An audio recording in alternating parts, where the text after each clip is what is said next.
मेरी एक बात की आपत्ति है, भारत देश का शपथ लिया हुआ विदेश मंत्री यहाँ स्टेटमेंट कर रहा है, उस पर भरोसा नहीं है, उनको किसी और देश पर भरोसा है। मैं समझ सकता हूं उनकी पार्टी में विदेश का महत्व क्या है, मगर इसका मतलब ये तो नहीं है पार्टी की सारी चीजें यहाँ सदन में आकर थोपे। ಸ್ನೇಹಿತರೆ, ಸಂಸತ್ನಲ್ಲಿ ಆಪರೇಷನ್ ಸಿಂಧೂರ ಸೇನಾ ಕಾರ್ಯಾಚರಣೆಯ ಕುರಿತು ಬಹಳ ದೊಡ್ಡ ಮಟ್ಟದಲ್ಲಿ ಚರ್ಚೆ ಆಗ್ತಾ ಇದೆ. ಈ ಸಂದರ್ಭದಲ್ಲಿ ಜೈಶಂಕರ್ ಅವರಿಗೆ ಕಾಂಗ್ರೆಸ್ನವರು ಅಡ್ಡಿಪಡಿಸಿದ್ದಕ್ಕೆ, ಅಂದರೆ ಅವರು ಮಾತನಾಡಲಿಕ್ಕೆ ಅಡ್ಡಿಪಡಿಸಿದ್ದಕ್ಕೆ ಸಿಡಿದೆದ್ದಂತಹ ಅಮಿತ್ ಶಾ ಅವರು ವಿದೇಶಿ ವ್ಯಾಮೋಹ ನಿಮ್ಮನ್ನು ಇನ್ನೂ ಕೂಡ ಬಿಟ್ಟಿಲ್ಲ, ಹಾಗಾಗಿ ನೀವು ಇನ್ನೂ ಕೂಡ 20 ವರ್ಷಗಳ ಕಾಲ ವಿಪಕ್ಷ ಸ್ಥಾನದಲ್ಲಿಯೇ ನೀವು ಜಾಂಡ ಊರ್ತೀರಾ, ಅಲ್ಲಿಂದ ಎದ್ದು ಬರೋಕ್ಕೆ ಸಾಧ್ಯನೇ ಇಲ್ಲ ಅಂತ ಹೇಳಿಬಿಟ್ಟು ಕಾಂಗ್ರೆಸ್ಗೆ ಅಮಿತ್ ಶಾ ಅವರು ವಾರ್ನಿಂಗ್ ಅನ್ನು ಕೊಟ್ಟಿದ್ದಾರೆ. ಹೌದು, ಏನಂದರೆ ಸಂಸತ್ನಲ್ಲಿ ಆಪರೇಷನ್ ಸಿಂಧೂರ ಸೇನಾ ಕಾರ್ಯಾಚರಣೆಯ ಕುರಿತು ಚರ್ಚೆ ನಡೀತಾ ಇತ್ತು. ಈ ಒಂದು ಚರ್ಚೆಯ ನಡುವೆ ಪದೇ ಪದೇ ಕದನ ವಿರಾಮದ ಕುರಿತು ಪ್ರಶ್ನೆಗಳನ್ನು ವಿರೋಧ ಪಕ್ಷಗಳು ಎತ್ತುತ್ತಾ ಇದ್ವು. ಇನ್ನು ಪಕ್ಷಗಳ ವಿರುದ್ಧ ಕೇಂದ್ರ ಗೃಹ ಸಚಿವ ಅಮಿತ್ ಶಾ ಅವರು ತೀವ್ರ ರೀತಿಯಲ್ಲಿ ವಾಗ್ದಾಳಿಯನ್ನು ನಡೆಸಿದ್ರು. ರಾಜನಾಥ್ ಸಿಂಗ್ ಅವರು ಲೋಕಸಭೆಯಲ್ಲಿ ಭಾಷಣವನ್ನು ಮಾಡಿದ ನಂತರ ವಿದೇಶಾಂಗ ಸಚಿವ ಜೈಶಂಕರ್ ಇದಕ್ಕೆ ರಿಲೇಟ್ ಆಗಿರುವಂತಹ, ಇದಕ್ಕೆ ಸಂಬಂಧಿಸಿದಂತೆ ನಡೆದಂತಹ ಜಾಗತಿಕವಾಗಿ ಏನೆಲ್ಲ ನಡೀತು ಅನ್ನೋದರ ಕುರಿತು ಸದನಕ್ಕೆ ಮಾಹಿತಿಯನ್ನು ಕೊಟ್ಟರು.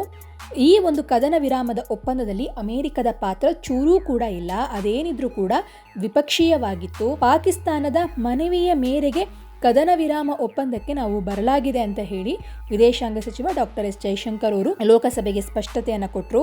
ಆದರೆ ವಿಪಕ್ಷಗಳು ಇದರ ಕುರಿತು ಅಸಮಾಧಾನ ವ್ಯಕ್ತಪಡಿಸಿ ಅಮೆರಿಕದ ಅಧ್ಯಕ್ಷ ಡೊನಾಲ್ಡ್ ಟ್ರಂಪ್ ಅವರ ಪಾತ್ರದ ಬಗ್ಗೆ ನೀವು ಸ್ಪಷ್ಟನೆಯನ್ನು ಕೊಡಬೇಕು ಅಂತ ಹೇಳಿಬಿಟ್ಟು ಪದೇ ಪದೇ ಒತ್ತಾಯಿಸ್ತಾ ಇದ್ವು. ಹಾಗೆ ಜೈಶಂಕರ್ ಅವರ ಭಾಷಣಕ್ಕೆ ಪದೇ ಪದೇ ಅಡ್ಡಿಪಡಿಸ್ತಾ ಇದ್ದಂತಹ ವಿಪಕ್ಷಗಳನ್ನು ತರಾಟೆಗೆ ತೆಗೆದುಕೊಂಡಂತಹ ಅಮಿತ್ ಶಾ ಇಂತಹ ಒಂದು ವರ್ತನೆಯಿಂದಲೇ, ನೀವು ಈ ರೀತಿಯಾಗಿ ಮಾಡೋದ್ರಿಂದಲೇ ಇನ್ನೂ ಕೂಡ 20 ವರ್ಷ ನೀವು ಪ್ರತಿಪಕ್ಷದ ಸ್ಥಾನದಲ್ಲಿಯೇ ಕುಳಿತುಕೊಳ್ತೀರಾ ಅಂತ ಹೇಳಿ ಗುಡುಗಿದ್ದಾರೆ.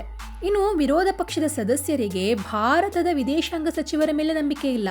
ಅಂದರೆ ಭಾರತದ ವಿದೇಶಾಂಗ ಸಚಿವರಾಗಿ, ಫಾರಿನ್ ಮಿನಿಸ್ಟರ್ ಆಗಿ ಪ್ರಮಾಣ ವಚನವನ್ನು ಸ್ವೀಕರಿಸಿದಂತಹ ನಾಯಕನ ಮೇಲೆ ನಂಬಿಕೆ ಇಲ್ಲ. ಆದರೆ ಬೇರೆ ಯಾವುದೋ ದೇಶದ ಒಂದು ಅಧ್ಯಕ್ಷರ ಹೇಳಿಕೆಗಳನ್ನು ಇವರು ನಂಬ್ತಾರೆ. ಇದಕ್ಕೆ ನನ್ನ ತೀವ್ರ ಆಕ್ಷೇಪವಿದೆ. ಭಾರತ ಸರ್ಕಾರ ನೀಡ್ತಾ ಇರುವ ಅಧಿಕೃತ ಹೇಳಿಕೆಗಳನ್ನು ನೀವು ನಂಬೋದಿಲ್ಲ ಅಂತ ಆದರೆ ಭಾರತದ ಜನ ನಿಮ್ಮನ್ನು ಹೇಗೆ ನಂಬ್ತಾರೆ ಅಂತ ಹೇಳಿಬಿಟ್ಟು ಕೇಂದ್ರ ಗೃಹ ಸಚಿವ ಅಮಿತ್ ಶಾ ಅವರು ವಿಪಕ್ಷಗಳನ್ನು ತರಾಟೆಗೆ ತೆಗೆದುಕೊಂಡಿದ್ದಾರೆ. ಇನ್ನು ಇವರ ಪಕ್ಷದಲ್ಲಿ ವಿದೇಶಿಯರ ಪ್ರಾಮುಖ್ಯತೆ ಎಷ್ಟಿದೆ ಅನ್ನುವಂಥದ್ದು ನನಗೆ ಅರ್ಥ ಆಗುತ್ತೆ. ಆದರೆ ಅದರ ಅರ್ಥ ಅವರ ಪಕ್ಷದ ಎಲ್ಲ ನಂಬಿಕೆಗಳನ್ನು ಕೂಡ ಸದನದಲ್ಲಿ ಹೇರಬೇಕು ಅನ್ನುವಂಥದ್ದಲ್ಲ. ಇದೇ ಕಾರಣಕ್ಕಾಗಿ ಅವರು ವಿಪಕ್ಷ ಸ್ಥಾನದಲ್ಲೇ ಕುಳಿತುಕೊಳ್ಳಲಿದ್ದಾರೆ ಅಂತ ಹೇಳಿ, ಹಾಗೆ ಮುಂದಿನ 20 ವರ್ಷಗಳ ಕಾಲ ಕೂಡ ಅವರು ಅಲ್ಲಿಯೇ ಇರ್ತಾರೆ ಅಂತ ಹೇಳಿ ಅಮಿತ್ ಶಾ ಅವರು ನೇರವಾಗಿ ಹೇಳಿಬಿಟ್ಟಿದ್ದಾರೆ. ಇನ್ನು ನಂತರದಲ್ಲಿ ಲೋಕಸಭೆಯಲ್ಲಿ ಆಪರೇಷನ್ ಸಿಂಧೂರ ಕುರಿತ ಚರ್ಚೆಯ ಸಂದರ್ಭದಲ್ಲಿ ಪಹಲ್ಗಾಮ್ ದಾಳಿಗೆ ಭಾರತದ ನಿಲುವು ಮತ್ತು ಅದಕ್ಕೆ ದೊರೆತ ಜಾಗತಿಕ ಪ್ರತಿಕ್ರಿಯೆ ಬಗ್ಗೆ ಜೈಶಂಕರ್ ಅವರು ತಮ್ಮ ಮಾತನ್ನು ಮುಂದುವರಿಸಿದ್ದಾರೆ. ಇನ್ನು ಕದನ ವಿರಾಮ ಒಪ್ಪಂದದಲ್ಲಿ ಭಾರತವು ಯಾವುದೇ ಮೂರನೇ ವ್ಯಕ್ತಿಯ ಅಥವಾ ಮೂರನೇ ಒಂದು ಶಕ್ತಿಯ ಮಧ್ಯಪ್ರವೇಶಕ್ಕೆ ನಾವು ಅನುಮತಿಯನ್ನು ಕೊಟ್ಟಿಲ್ಲ, ಹಾಗೆ ಅವರ ಮಾತನ್ನು ಕೇಳಿಲ್ಲ ಅಂತ ಹೇಳಿ ವಿದೇಶಾಂಗ ಸಚಿವರು ಅತ್ಯಂತ ಖಡಕ್ ಆಗಿ ಹೇಳಿದ್ದಾರೆ.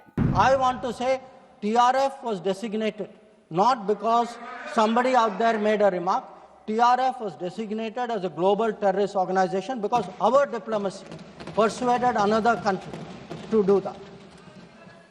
Now, our strong stance has resonated across the world.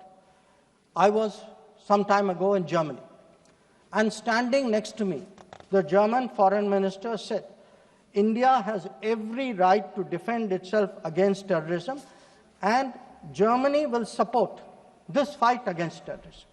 Similar position has been taken by France, similar position has been taken by the European Union.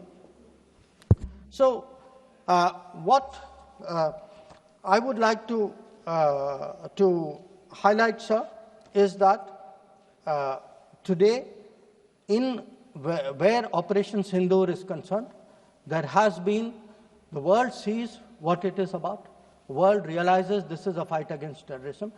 It is felt that India has acted responsibly but firmly. Now, I would like, sir, to address one particular aspect because some members have brought it up. And this is regarding the US activity during this period. Sir, I'd like to inform the House that on the 9th of May, Vice President J.D. Vance called the Prime Minister, warning of a massive Pakistani attack in the next few hours. Prime Minister, in his response, made it very clear that if such an attack happens, it would meet with an appropriate response from our side. Now, sir, that attack took place and was foiled by our armed forces, and I think the House should collectively appreciate the performance of the armed forces in foiling what was a massive attack on the 9th and 10th of May.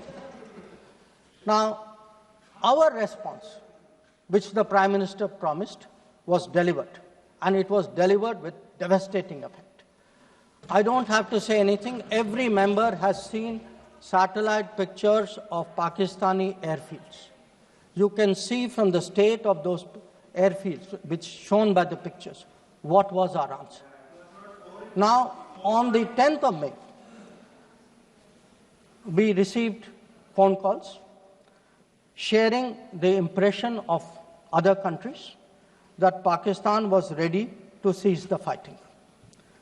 Our position was, if Pakistan was ready, we needed to get this as a request from the Pakistani side through the DGMO channel. That is exactly how that request came. Now, I want to make two things very clear, sir. One, at no stage in any conversation with the United States was there any linkage with trade and what was going on. Secondly, please listen.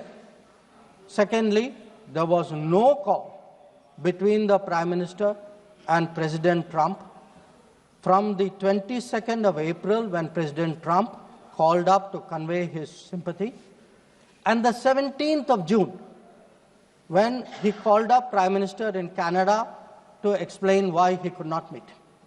So I would again, मैं इसको दोहराता हूँ, 22 अप्रैल से 17 जून तक। माननीय अध्यक्ष जी, मेरी एक बात की आपत्ति है, भारत देश का शपथ लिया हुआ विदेश मंत्री यहाँ स्टेटमेंट कर रहा है, उस पर भरोसा नहीं है, उनको किसी और देश पर भरोसा है। मैं समझ